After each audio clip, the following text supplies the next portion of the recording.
So ayan guys, zero na ang ating system pressure. So makikita ho natin dito sa ating gauge manifold. Ayan.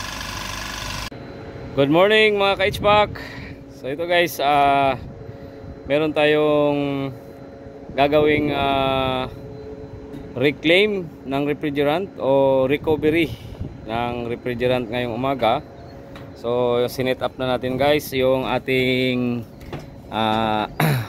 recovery tank. Ayan.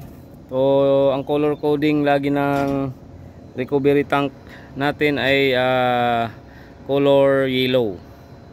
Dilaw ang tangke.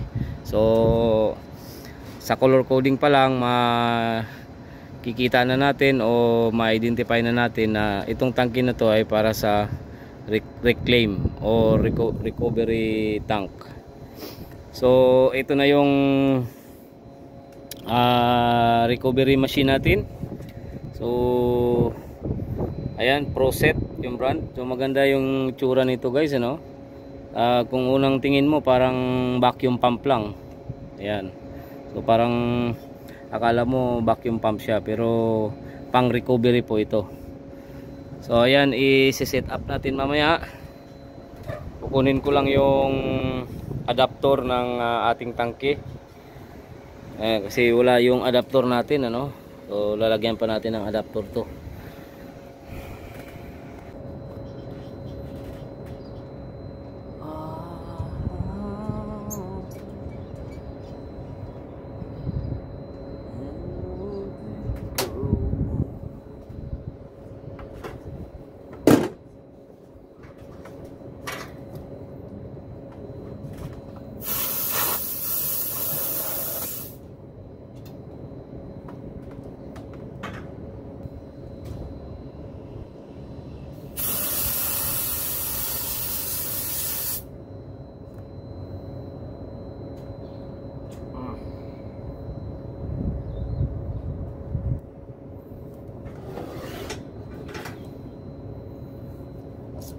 Sure guys,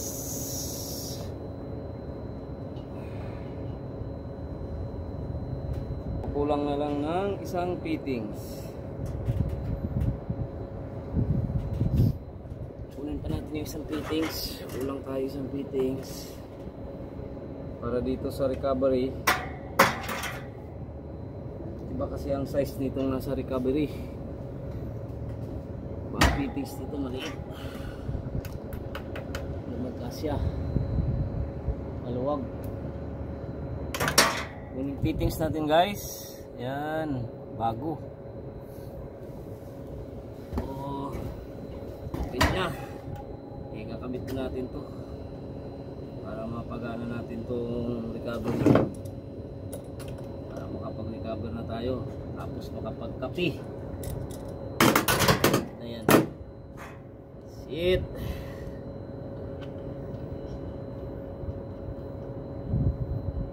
Okay. So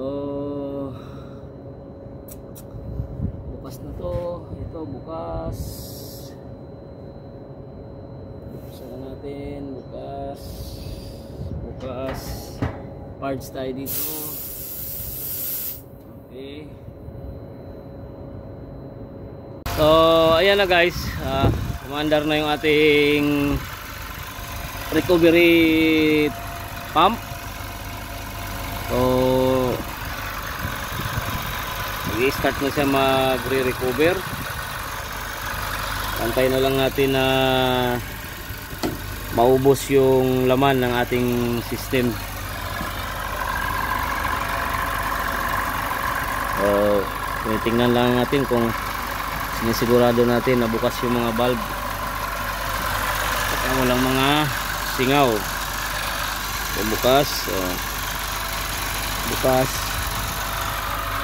Ayan, bukas lahat. So ganun lang ang magre-recover guys, ano? Dito sa Australia, bawal tayong basta magpasingaw ng freon. So kailangan talaga natin na i-recover lahat ng refrigerant. So So mahigpit sila dito. Napakalaking multa ang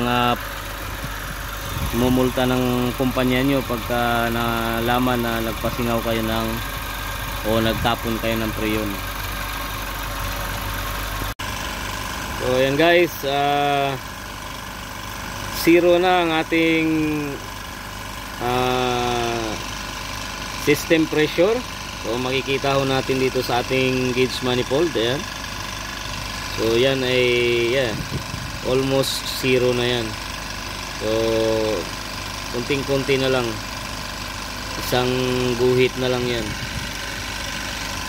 So not bad, no? O paandarin pa natin ng ng kunting minuto pa para sigurado talaga na wala nang kalaman-laman yung ating system.